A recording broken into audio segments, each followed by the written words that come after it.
Mondino, que es economista del Centro de Estudios para la Ciudad Autónoma de Buenos Aires. ¿Cómo estás, Lisandro? Un gusto saludarte aquí, Gonzalo y Carolina desde Ushuaia. ¿Qué tal, Gonzalo, Carolina? ¿Cómo están? Un Bien, gusto. ¿vos? Buen día. ¿Todo tranquilo? Todo bien.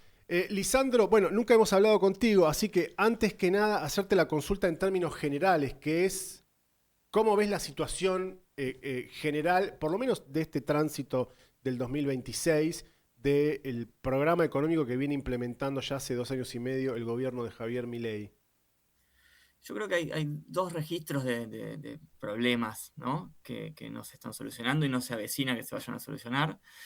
Por un lado, que es el que nos compete con el tema del endeudamiento, que vamos a hablar en un ratito, Sí. que es la crisis de ingresos, ¿no? Laborales y en general, quienes tienen ingreso laboral han perdido ingreso en términos de poder adquisitivo y mucha gente ha dejado de tener ingresos, ¿no? Entonces vemos el Ujú. pluriempleo, vemos el endeudamiento, ¿no? Ahí yo creo que hay un factor que no se ve cómo se va a revertir, porque no hay ningún atisbo de sector económico que vaya a crecer generando empleo. Porque los pocos sectores que están creciendo no generan empleo, eso muestran los datos, incluso han crecido echando gente, como el sector bancario, por ejemplo, Ujú. eh, y el resto del sector está en la lona, ¿no? Han cerrado más de 200.000 empresas y no hay ninguna perspectiva de que ello se vaya a revertir. Y por el otro lado, en el otro frente, hay un problema en términos de cuán solvente es el esquema financiero internacional en dólares, digamos, de este modelo económico. Ujú. Es el típico modelo de apertura financiera y valorización financiera que vivimos en el 76, que vivimos en los 90, que vivimos en el gobierno de Cambiemos, con la particularidad de que esta vez el Estado no tiene acceso al crédito internacional, ¿no? A los bancos internacionales, a los fondos internacionales, como ejemplo reciente, al gobierno de Macri en los primeros 2 años le prestaron 200.000 millones de dólares. Claro, Ujú.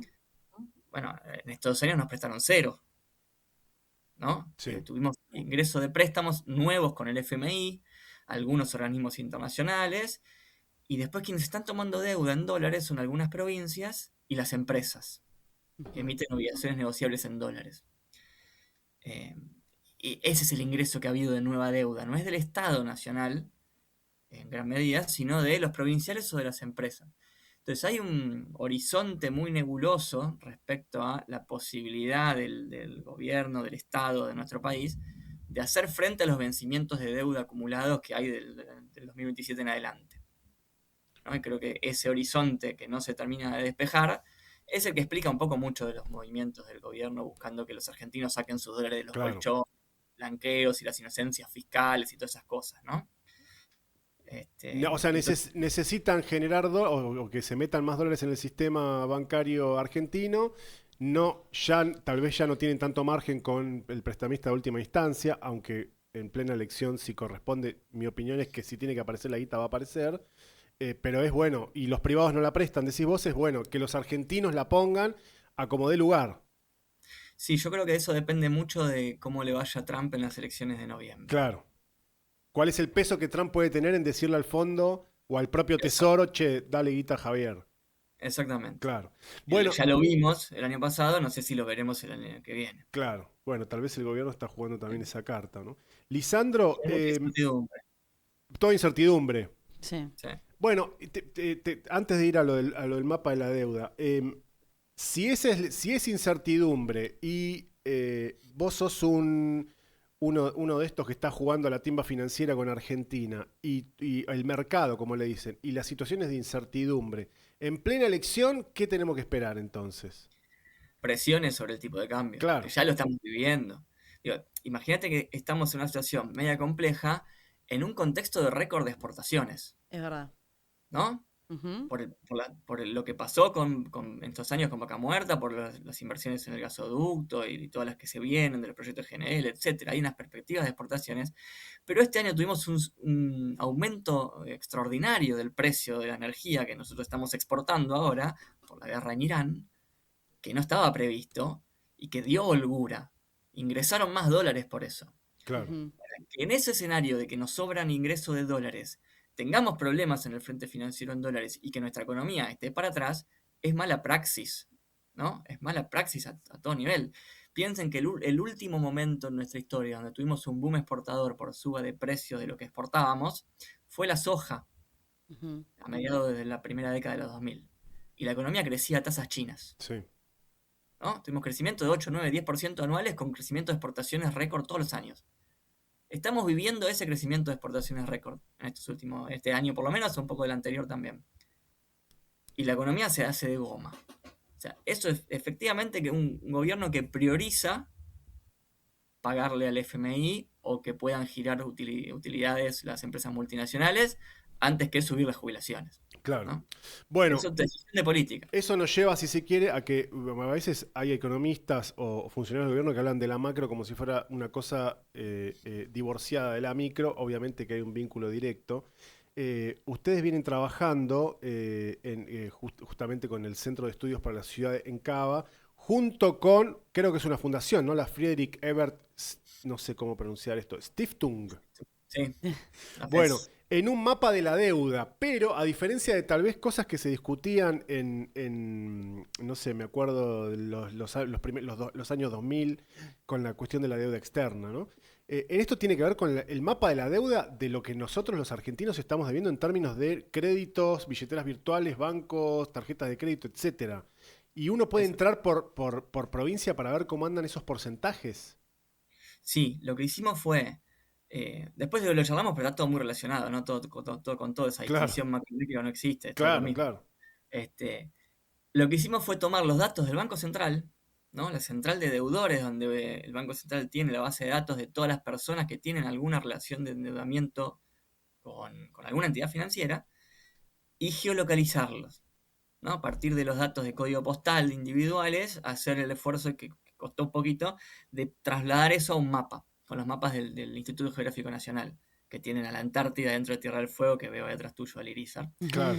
Este, entonces, pudimos localizar geográficamente a las personas que tienen deuda y a las personas que tienen mora, como para ver si era un problema del AMBA o si es un problema nacional, ¿no? O cómo se distribuye dentro de las provincias, dentro de las regiones. Y eso nos permitió detectar algunas cosas. Primero, que es un problema nacional. Sí, Y segundo, que hay disparidad regional, ¿no? Arrancamos con la iniciativa en la ciudad de Buenos Aires, pues estaban discutiendo en las legislaturas varios proyectos de ley para ver qué hacer con el endeudamiento familiar.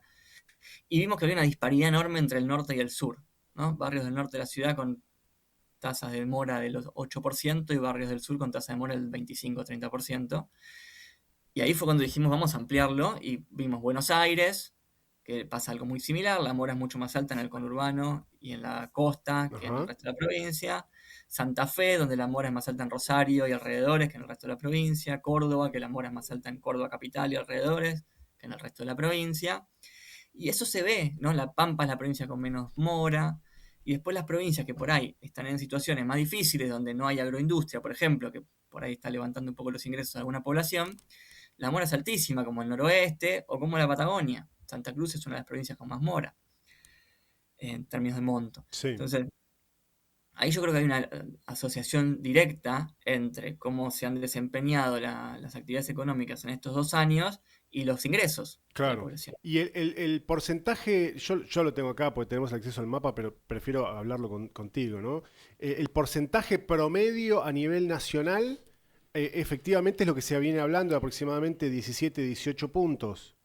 Sí, ese 17,4% es lo que da en junio, que es el último dato disponible, considerando que ahí estamos contemplando todas las entidades financieras. Porque Ok, finalmente se referencia al informe del Banco Central, que es el informe de bancos, donde solo mira bancos, que venía diciendo que la tasa de mora estaba alrededor del 12-13% en las Ujú. familias. Que efectivamente en banco público es más baja, nosotros abrimos en la categorización banco público, banco privado. En banco público es más baja, ahora está en 10%, pero en banco privado está en 18%, Ujú. ¿no?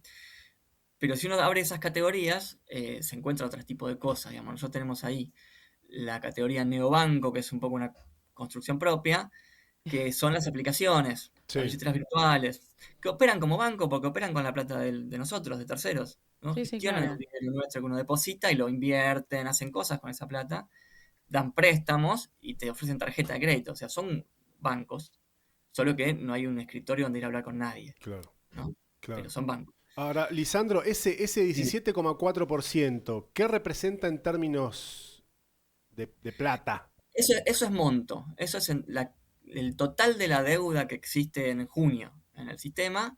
El 17,4% está en situación de mora. Ok, Eso se entiende 90 días sin pagar. Situación de mora es a partir de 90 días para el Banco Central. Ujú. O sea, es alguien que hace 3 meses que no paga esa deuda. claro. Ahora, en términos de personas, el porcentaje es mucho más grande. O sea, hay 20 millones de personas que tienen Ah, alguna relación de deuda, de las cuales casi 5 no están en mora, no la están pagando. pero 20 Eso millones es un montón para la es un Argentina. montón. O sea, estamos hablando Es un de... montón. Pero es un montón que haya 20 millones de personas con alguna deuda. Y 5 con mora. O sea, Claro, 5 son No con sé, mora.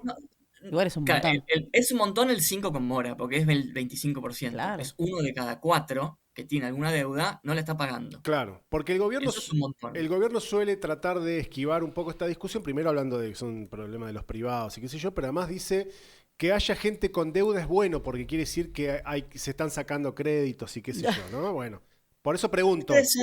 Puede ser, pero ¿en qué contexto? Digo, desde mediados de 2024, últimos 2 años, para poner ese parámetro, hasta junio, ¿no? Se incorporaron 3,5 millones de personas a alguna relación de deuda, Sí. principalmente con aplicaciones, Ujú. que sumaron 2 millones de personas las aplicaciones, Claro, ¿no? Eso 2024 a 2026, o sea, ya ahora, no te digo pandemia, que también sumaron un montón.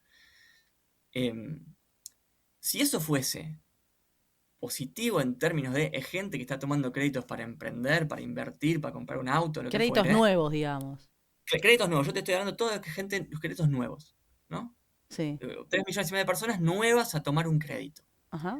Si eso fuese en un contexto que vos decís, bueno, hay crecimiento económico, crecimiento de ingresos, y se está usando para que la economía se mueva, puede ser positivo. Sí.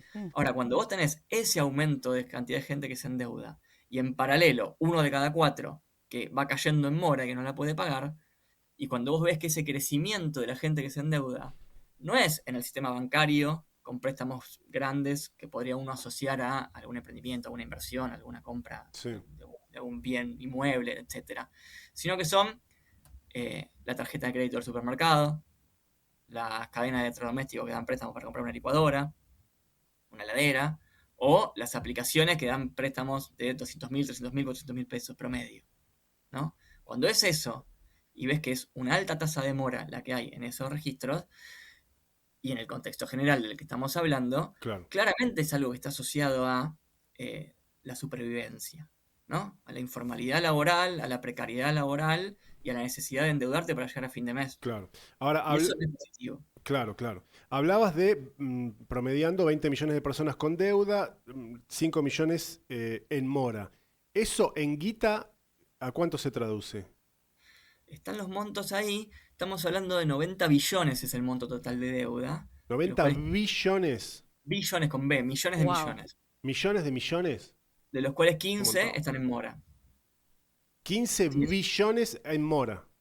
sí. Pero pensá que acá está todo metido, ¿no? Están los créditos hipotecarios, están los automotrices, ¿no? Los bancos manejan montos muy Sí. grandes. No, está bien, pero La deuda promedio por persona en un banco privado está arriba de los 5 millones de pesos. está bien, pero ponele que los 90 billones, bueno, ahí tenés casas, tenés un montón de cosas, pero 15 billones están en mora. Están en mora, sí. Es un montón. Sí, sí. Es un montón. Es realmente números que no sé si se han visto en la crisis del 2002, por ejemplo. Bueno, Ok, pero por eso, es un número que es para decir, está bien, está buenísimo que la gente tome crédito porque evidentemente esto están dando, o es un número que es un yunque, porque si es, ya te la comiste la plata y no estás devolviendo, el banco no está ganando, el banco no puede seguir dando préstamo porque en algún momento dice, listo, hasta acá llegamos porque ya no hay más plata. Los Porque, bancos dejaron de dar préstamos nuevos en términos netos a finales del año pasado. O sea, el ujú, monto total de deuda no crece, en términos reales, no descontada la inflación, sí, no crece desde finales del año pasado. Lo que sí crece es la cantidad de gente que va dejando de pagar. y claro. Entonces no sé si está tan bueno esto de, Para la gente está nada, tomando hoy para nada. deuda. Y además, en promedio, se puede inferir de los datos que las relaciones de deuda que van cayendo en mora no son nuevas. No es alguien que tomó un crédito y nunca lo pagó. Sino que es alguien que tomó un crédito, pagó 6, 7, 8 cuotas y cayó en mora después. claro. ¿Se entiende? O sea, yo Y creo que sí, eso refleja claramente que es un problema de ingresos. Claro, Es alguien que tomó un crédito porque lo necesitaba y después le sube la tarifa, le sube el transporte, le sube el combustible, su salario no aumenta frente a la inflación mensual de 2-3% y en algún momento tiene que empezar a elegir. sí. El otro día el gobernador Kicillof, que es economista, digamos, colega tuyo, decía, criticando a Javier Milei, le decía, él planteaba, es un modelo de bajos salarios y endeudamiento caro. ¿Eso explica más o menos la base del problema? Sí, el esquema de reemplazar ingresos por deuda no es tampoco de este gobierno. Yo creo que hay muchos indicios de algo que es algo que empieza también en el gobierno de Macri. La ANSES empezó a darle créditos a los jubilados, a los que cobraban aguache. cierto, ¿sí? Ahí te está empezando a reemplazar lo que te tiene que brindar el Estado por una deuda, ¿no? Y eso que se descuenta automáticamente, o sea, ahí ya empieza la cosa que si vos tenés unos ingresos que acompañan o crecen, no te genera un problema de mora, porque de hecho no tuvimos problema de mora hasta ahora. Claro. Entonces, tío, hay un componente de crisis de ingresos antes de crisis de endeudamiento. Bueno, La, ponele, la crisis de no, la deuda es un reflejo de la crisis de ingresos anterior, digamos. Claro. pero ponele, justamente este reemplazo, que sí es equivalente un poco también eso, ¿no? Pero justamente ponele en la época de Macri, estos préstamos que se le dieron al ANSES, a la gente que tenía jubilaciones por X cantidad o este monto. ¿Hubo algún listado de que dice que todavía no están pagándolo, por ejemplo, o que nunca lo pudieron pagar? ¿Es Es muy difícil alto? asociarlo, con la base es difícil asociarlo de esa manera, pero la mora en personas mayores, mujeres, es más alta que en varones. Wow. Hay una brecha de género que se ve muy marcada de 3, 4 o 5 puntos porcentuales en mujeres mayores de 55 o 60 años. O sea que ahí uno puede detectar en las jubiladas una crisis de ingresos, un problema enorme de ingresos. Claro, me atrevo a diagnosticar hacia la distancia que tal vez la lógica de muchas mujeres que no tuvieron laburos en blanco reconocidos o la cuestión de las amas de casa son tal vez el pilar fundamental de la jubilación mínima. Exactamente, la Claro, PUAN, claro. ¿sí?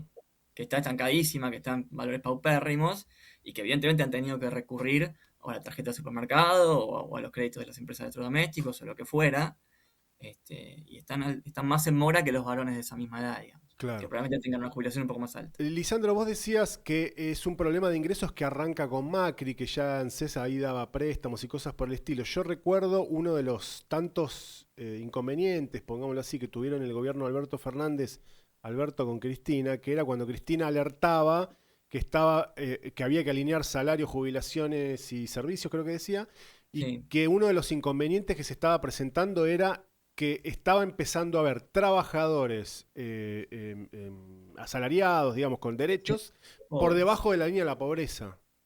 Sí, y hoy eso es extendidísimo, Claro. O sea, lo que ¿no? hizo, en todo caso, Milei fue agudizó esa situación y además liberalizó de alguna manera todo lo que tiene que ver con tasas y todo eso. Exacto, al inicio del gobierno se liberan las tasas de interés, se saca la regulación, el Banco Central saca la regulación sobre las tasas de interés, lo que les hace subir considerablemente. Que en el momento inicial del gobierno, como la inflación fue altísima por la ¿Mm? devaluación Sí, inicial, sí. quizá eso no se notó tanto. O sea, en términos reales, por ahí las tasas eran negativas frente a esa inflación. Ahora, la inflación terminó descendiendo con la recesión brutal que estamos viviendo, pero las tasas no. Bueno, el otro día, digamos, el otro día en realidad, la última semana en el raíz de Milei y Caputo por los medios, hablando del tema de que es un problema entre privados, uno de los argumentos es que ellos no pueden hacer nada. Y yo te quiero preguntar al revés, ¿hicieron algo para que esto ocurriera? Y si es así, ¿qué es lo que hicieron? Hicieron, para que ocurriera, hicieron todo, ¿no? Esto de permitir la liberación de las tasas es una cosa, desregular también a nivel de las aplicaciones, porque la tasa de interés sube en todo el sistema, pero en las aplicaciones sube muchísimo más que en los bancos tradicionales. No, el único registro que hay formal del Banco Central ubica la tasa de interés de las aplicaciones 100 puntos porcentuales por encima de la de los bancos. Claro, O sea, un banco te cobra 70, una aplicación te cobra 170 de base. claro, A eso sumémosle que las aplicaciones con los algoritmos, el microtargeting, la predicción del comportamiento y la información personal que tienen, personalizan la tasa, algo que la banca tradicional no hace. vos vas a pedir un préstamo y te van a cobrar la tasa que piensen que tenés que pagar En vos. base al perfil que les da el Exacto. algoritmo o Lo puede algo. hacer con sus familiares, con sus amigos y ver que cada uno tiene una tasa de interés distinta. Es brutal. Y además no te la dicen, solo te muestran Wow. la cuota que te cobran, nunca te dicen la tasa que está atrás, que puede llegar a ser de 700, 800%, ¿no? Claro. Que ya está Por un lado comprobado eso, eso. porque de hecho, bueno, salió ayer un informe chiquito, pero porque, no sé, hay poca gente que se está dedicando, pero le están dando a Mercado Libre fuerte. Y ese es el número, 700, 800%. O sea, Sí, estás totalmente solapado. De hecho, simulé ahí un préstamo en el mercado y realmente eh, no me dice mucho. Nunca esa carta. No, no, obviamente, pero bueno. una empresa que te da un Pero los préstamo, jóvenes están en esa. Y por supuesto, la mora es muchísimo más alta en jóvenes, que tienen una exposición muchísimo más alta a las aplicaciones, a los neobancos, que a los bancos tradicionales. Ujú. Eso se ve clarísimo. Por montos más chiquitos, ¿no? Por montos más chiquitos, pero a esas tasas de interés, que son totalmente impagables. El Digo, quien, carancho. quien da un préstamo al 800% de tasa es corresponsable del no pago de Y ese claro. préstamo. Fuertemente corresponsable, porque es totalmente impagable. Pero es parte del negocio, ¿no? claro. El esquema ahí es eh, dar ese préstamo, cobrar 4 o 5 cuotas, te volvés incobrable, venden tu cartera a un estudio jurídico que Ujú. después te sale a perseguir. Y ellos recuperan algo de ese préstamo porque vos pagaste algunas cuotas, porque el estudio jurídico les paga como mucho un 10% de ese valor de deuda. Y como lo pasan a quebranto en sus balances, descuentan impuestos a las ganancias sobre ese monto que pasaron a quebranto. Entonces, en última instancia, quedan saldados, no O s- pierden. Bien, o sea Y vos que, como deudor tenés un estudio jurídico buitre que te está persiguiendo, que llama a tus familiares, que llama a tu compañero de trabajo, que llama a tus amigos, lo cual es ilegal, pero ¿no? eso es más que nada en los neobancos, o sea, en las billeteras virtuales y todo eso, o en el sistema bancario tradicional también. También, Ah, pero el sistema bancario tradicional tiene el esquema de refinanciamiento. Los bancos refinancian a los que empiezan a caer en mora o los que están a punto de caer en mora. Al banco no le sirve hacer eso por más que salga saldado. El banco prefiere tenerte ahí, tener tu plata ahí y seguir haciendo el negocio financiero. claro, Y eso ya se está viendo. La tasa de mora en los bancos, por más que también creció, dejó de crecer tan rápido o se estancó un poco en estos últimos meses, o por lo menos en este último mes se estabilizó, porque están refinanciando. Los bancos hacen ese trabajo y no necesitan ni siquiera de incentivos para hacerlo, lo hacen porque es lo que les conviene. claro. Ahora, en el esquema, digamos, vamos a llamarle informal, precario, más asociado a los trabajos informales, trabajos en aplicaciones, a la juventud, que está por fuera del sistema bancario tradicional, ahí sí se ve eso en los neobancos, en las empresas en las tarjeteras no bancarias, Sí, ¿no? En los supermercados. Ahí sí se ve ese esquema. Que es mucho más abusivo. Alguien que está tomando un crédito chiquito, dos, tres créditos chiquitos, lo que consigue para llegar a fin de mes, que encima después lo empiecen a perseguir llamando a todos sus familiares. Olvídate. claro, Es, Pero claro. aparte de por sacar 300, 200, 300.000 pesos, 700%. O sea, es una locura. bueno. Estamos hablando con Lisandro Mondino, que es economista, integrante del Centro de Estudios para la Ciudad en Cava. Bueno, el mapa ahora lo vamos a repasar porque o hacemos la videollamada o vemos el mapa nosotros, todo no nos Todo no da. se puede. Eh, Lisandro, si la situación económica de, como veníamos diciendo, ingresos planchados, tasas desreguladas, continúa, hay que esperar que esto, digamos, ¿puede haber algo que haga que esto cambie para bien Yo, o que yo se creo que profundice para mal? yo creo que el problema se va a seguir profundizando, no hay ningún indicio que se vaya a dar vuelta, porque es un problema de ingresos, y el gobierno yo creo que va a reaccionar cuando el sistema financiero se lo exija, formal, ¿no? Cuando los bancos realmente digan, si tenés que hacer algo porque esto se salió de control, que no creo que sea con las personas, sino que creo que sea cuando empiece a ser más fuerte la mora en empresas. Claro, porque ahí Que hay, todavía pero que no viene tanto. creciendo, pero todavía es más baja, Claro, pero viene creciendo.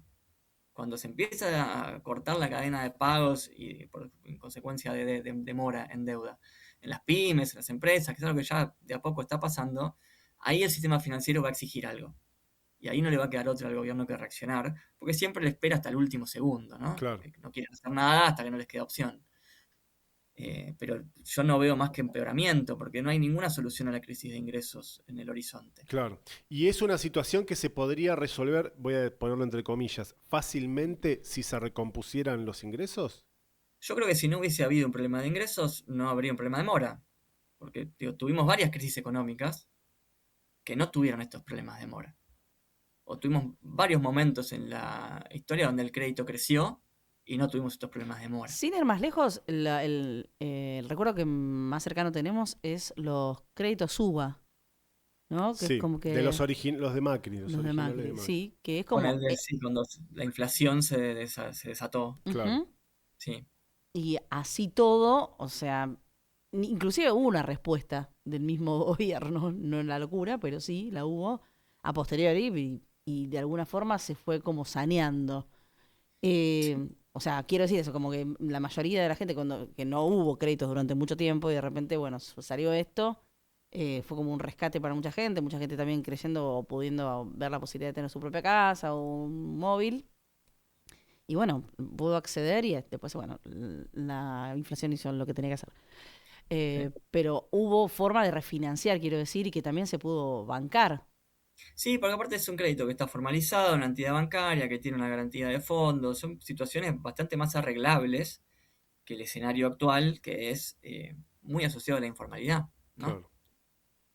Por eso digo que la mora está exclusivamente o más fuertemente en todas las entidades no bancarias. Eso te iba a preguntar, Lisandro, también hay ¿tenés conocimiento de que hayan salido a la luz más prestamistas, estos que son así como cash ahora o algo así? Sí, hay entidades que figuran en la base porque son entidades financieras registradas, que son tipo mutuales, ¿no? Que también dan préstamos. Ujú, Y después hay un universo que no está en los registros porque no son formales, ¿no? El prestamista del barrio, o claro. incluso hay reportes que han salido estas últimas semanas de que las mismas aplicaciones de trabajo precario, de delivery, etcétera, Ah, le ofrecen a sus trabajadores préstamos, entre comillas, pues no son préstamos, para arreglar la moto, para comprar una bicicleta, para lo que fuere, que es como una especie de adelanto de ingreso, adelanto de sueldo que te da el ujú. propio empleador, solo que en una condición laboral súper precaria, ¿no? Donde te dan el préstamo, te deciden a qué tasa te lo dan y te deciden cuál es tu ingreso futuro con el que te van a ir descontando lo que te prestaron. O sea que esto sería parte de esa desregulación y esa mirada nula por parte del Estado que dice que no se puede meter, pero en definitiva eso es meterse. Por supuesto, por supuesto. Las herramientas para hacer cosas están, hay voluntad política y un poco de audacia, inventiva y regulación. No es muy difícil.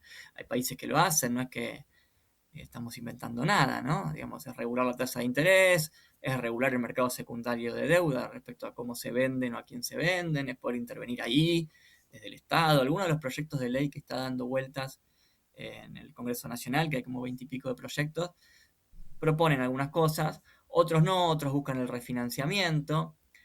De nuestra mirada desde el centro de estudios, el refinanciamiento en una situación de crisis de ingresos no resuelve el problema, porque le refinancias a alguien que igual No no tiene tiene trabajo, o sea, guita. no te va a poder pagar el refinanciamiento, Claro.